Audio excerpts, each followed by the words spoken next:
पड़ा हुआ सोना मिल भी गया तो वो घर में एक ना एक दिन ऐसी आग लगाएगा, या तो घर टूट जाएगा, परिवार टूट जाएगा, सुख शांति चली जाएगी, उस घर में लोग मातम करेंगे, रोएंगे। भले आज सोना उठा लिया, किसी का पड़ा हुआ मिल गया तो सोचेंगे कि मिल गया 2 तोला, 3 तोला, 4 तोला, 5 तोला, 10 तोला और अपना गुजारा अच्छा चल जाएगा, पर जिंदगी भर रोना पड़ता है उस व्यक्ति। पार्वती जी कहती है सोना मिलना भी बुरा होता है और सोना खोना भी बुरा होता है। किसी का अगर नाक की लौंग खो गई, सोने का कोई आभूषण, सोने की कोई चीज अगर खोएगी तो 2 महीने के अंदर उस व्यक्ति को थोड़ा ना थोड़ा तो दुख झेलना ही पड़ेगा, और स्वर्ण खोना भी बुरा। कोई वस्तु आपकी कहीं चली जाती है तो सास चिल्लाती है कहां खो दिया, तो सास को सोने से मतलब नहीं है, सास को देखती है कि आने वाला समय दुखपूर्ण होगा, इसलिए संभाल कर रखो, पहनो, रखो, संभालो, ध्यान रखो। विष्णु पुराण, एक दिन माता लक्ष्मी ने माता ख्याति देवी से कहा अपनी मां से, विष्णु पुराण का शब्द है, ख्याति देवी की पुत्री है माता लक्ष्मी। तो माता लक्ष्मी ने माता ख्याति देवी से कहा, हे मां, मान लो संसार में बहुत सुंदर प्रसंग है, अपनी जिंदगी में याद रखिएगा, ये प्रसंग को बहुत ध्यान रखना, शायद बाद में सुनने को मिले ना मिले, उस प्रसंग को ध्यान रखिएगा। विवाह का मंडप जो लगता है, विवाह का जो मंडप लगता है, शादी का मंडप लगने पर विवाह का मंडप जब तक विसर्जन नहीं हो जाता, मोर छठ के दिन मोर ठंडे नहीं हो जाते, उस बीच में सौभाग्यवती नारी जो मंगल विवाह कर कराई होती है, उसका यदि कोई आभूषण खो जाता है तो उसको वंश बढ़ने में दिक्कत आती है, हमेशा याद रखें। स्वर्ण भाग, उसके शरीर को दिया गया आभूषण, उसमें से अगर कोई वस्तु एक लौंग भी खोती है मोर छठ के पहले, अर्थात जब मोर ठंडे हो उसके पहले, मंडप ठंडा उसके पहले, तो वो उसके वंश बढ़ने में तकलीफ होती है, उसका वंश बढ़ने में दिक्कत, पुत्र प्राप्ति के लिए वंश को बढ़ाने में दिक्कत है। महाराज, स्वर्ण का कोई मायना नहीं है, पर दिक्कत उस बात की है कि वो चीज गई है तो उसका भाग मनुष्य को भोगना पड़ता है, मनुष्य को। इसलिए बहुत सावधानी हर चीज में। हम तो यहां तक कहते हैं पूजन भी कर रहे हो, पाठ भी कर रहे हो, अर्चना भी कर रहे हो, भगवान की सेवा भी कर रहे हो, तो उसमें भी सावधानी रखें, उसमें भी सावधानी रखना। आपको लग रहा है कि बहुत तेज हवा चल रही है, बहुत तेज वायु चल रही है और मैं जो दिया लगाऊंगी वो ठंडा हो जाएगा, मत लगा। आपको लग रहा है कि ये मैं दिया लगाऊंगी ठंडा होगा, तो मत लगाइए, एक मन का दीप जलाइए, भगवान से निवेदन करो, हे भोलेनाथ, हे शंभु, हे त्रिकालदर्शी, हे कैलाशी, बहुत तेज वायु का संचार हो रहा है, मैं दीप नहीं लगा रही, पर यह मत सोचना कि मैंने दिया नहीं लगाया, मैं लेकर आई हूं, बाती भी है साथ में, पर बाबा इस दिए को मैं इसी मंदिर में रख कर जाती हूँ, कोई तो आएगा बाद में लगा कर जाएगा, मैं आज इस हृदय की बाती से, हृदय के दीप से आपको प्रसन्न करना चाहता हूं। मन मेरा मंदिर, आंखें दिया बाती, होठों की है थालियां, रोम फूल बाती, मैं आपको भाव से जोड़ता हूं। 5 कारण हैं जिससे शंकर हमें प्राप्त हो सकते हैं अंतिम क्षण में। 5 कारण। पहला, अगर आप शंकर के मंदिर में जाकर 1 लोटा पानी चढ़ा रहे हैं तो शिव की कृपा आज नहीं तो कल, कल नहीं तो परसों, कभी मेरे बाबा की कृपा आप पर बनेगी जरूर। ये शंकर के ही शब्द देवऋषि नारद को हैं। दूसरा, देवऋषि नारद मस्तक पर त्रिपुंड धारण करता है, मस्तक पर त्रिपुंड लगाता है। शिव कहते हैं उसको मृत्यु के पास पश्चात भटकना नहीं पड़ता। शंकर कहते हैं वो मेरे ही धाम पर, मेरे ही कैलाश पर आकर विराजमान हो जाता है। तीसरा, के नजदीक में, शंकर के पास में जो बेलपत्र का वृक्ष रोपित करता है, बेलपत्र का या शमी का वृक्ष जो लगा देता है, और वो बेलपत्र शिव को समर्पित होती रहती है। जब तक वो बेलपत्री का वृक्ष लगा हुआ है और उसकी बेलपत्र शंकर को जब तक चढ़ रही है, उसके वंश का कभी नाश नहीं होता है। तीसरा, चौथा कारण कहा, देवऋषि नारद के सामने से निकलकर जो जीव चला जाता है, शंकर के द्वार से निकलकर शिव का शिखर मंदिर का देखकर जो निकल जाता है, उसका कार्य कभी अटक नहीं सकता। और 5वां कारण शंकर के स्मरण का स्वयं शिव देवऋषि नारद से कह रहा है। नारद, मृत्यु का भय होने पर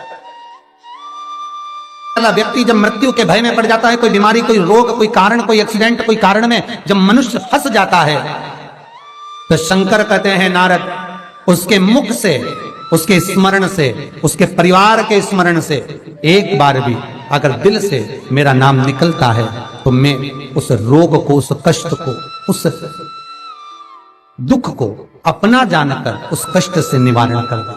इसलिए हमारे यहाँ अगर किसी का एक्सीडेंट हो गया, कोई रोग हो गया, कोई बीमारी हो गई, कोई दुख आ गया, तो हमारे यहाँ तुरंत ब्राह्मण कहते हैं कि महामृत्युंजय का अनुष्ठान कराइए, शिव का स्मरण कराइए, शंकर का अनुमोदन कराइए। और फिर निवेदन करूंगा, बारंबार कहता हूं, आज फिर निवेदन करता हूं आप सभी से, अगर शरीर में कष्ट है, घुटने कमर में बहुत ज्यादा तकलीफ है, तो प्रदोष के दिन शंकर के, अभी महाशिवरात्रि आने में तो बहुत समय है, पर प्रयास करना कि प्रदोष के दिन शंकर के मंदिर की चौखट पर बैठकर, शंकर के मंदिर के द्वार पर बैठकर, शंकर पर चढ़ी हुई बेलपत्र खाना चबा चबा कर और घर आकर विश्राम कर 2-1 प्रदोष कर देखना, आपके घुटने और कमर में आपको खुद अंतर है। बाबा की बेलपत्र कोई साधारण नहीं है महाराज, वो कहते क्या गुण है महाराज। ऐसा कोई रोग, ऐसी कोई बीमारी, ऐसा कोई क्षण, ऐसी कोई तकलीफ जिसको वो बेलपत्र ठीक ना करे।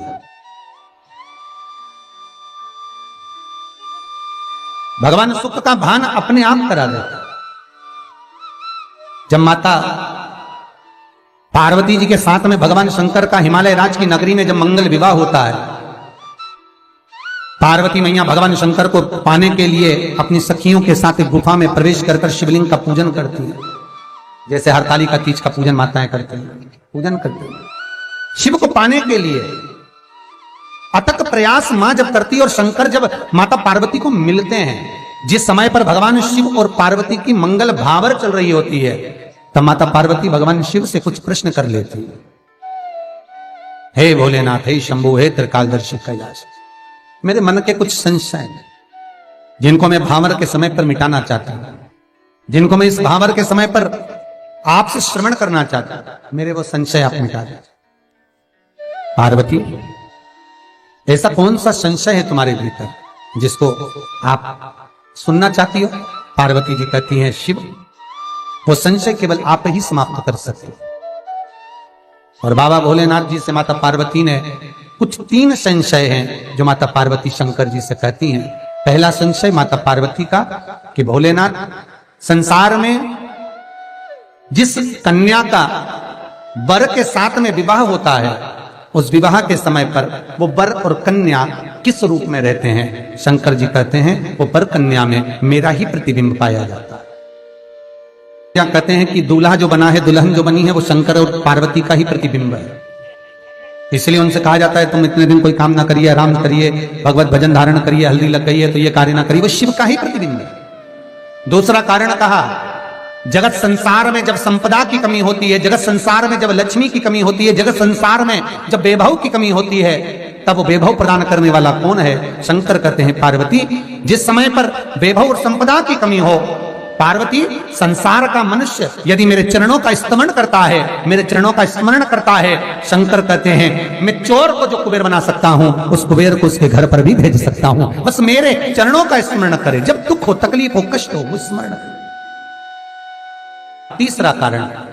तीसरा कारण कहा महाराज, जगत मिथ्या संसार से जब जीव जाए तो उसको आपकी शरणागति किस भाव से मिले? तो कहा, पार्वती, केवल मेरे नाम का मंत्र उच्चारण ही मुझे प्राप्त करा देता है। ऐसे 3 संशय पार्वती जी के मंगल विवाह पर हुए हैं।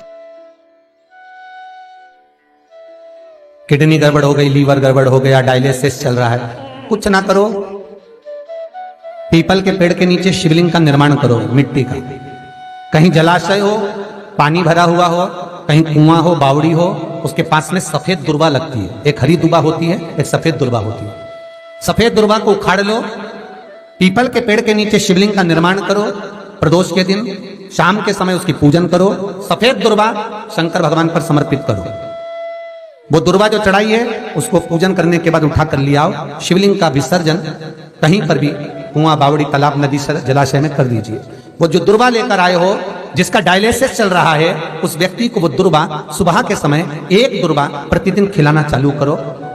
3 दिन 4 दिन 5 दिन तक जैसा भी डायलिसिस चल रहा है, उसके बाद दुर्वा खिलाने के बाद में फिर कैटरीना की जांच कराओ, आपको मालूम पड़ेगा कि धीरे धीरे डायलिसिस बंद होने लगा। ये 2-3 प्रदोष करो, नियम से करो, और शिव का स्मरण कर कर कर, शंकर का स्मरण कर, 2-3 प्रदोष करोगे, धीरे धीरे धीरे धीरे आराम लगना प्रारंभ होगा।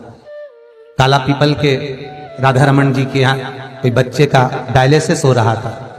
जब पहले कथा चली, मिलने आए, बाद में सूचना दी कि अब डायलिसिस पहले 3 दिन में 1 दिन हो रहा था, अब महीने भर में 1 दिन हो रहा है। धीरे धीरे होगा। तुम सोचो कि एक ही दम आराम कर जाए, तो थोड़ा थोड़ा प्रयास आपको करना है। शिव महापुराण के उपाय आपको करना है। भूख आपको लगी है तो भोजन आपको करना है। दूसरा खा भी लेगा तो आपका पेट नहीं भराएगा, करना आपको पड़ेगा।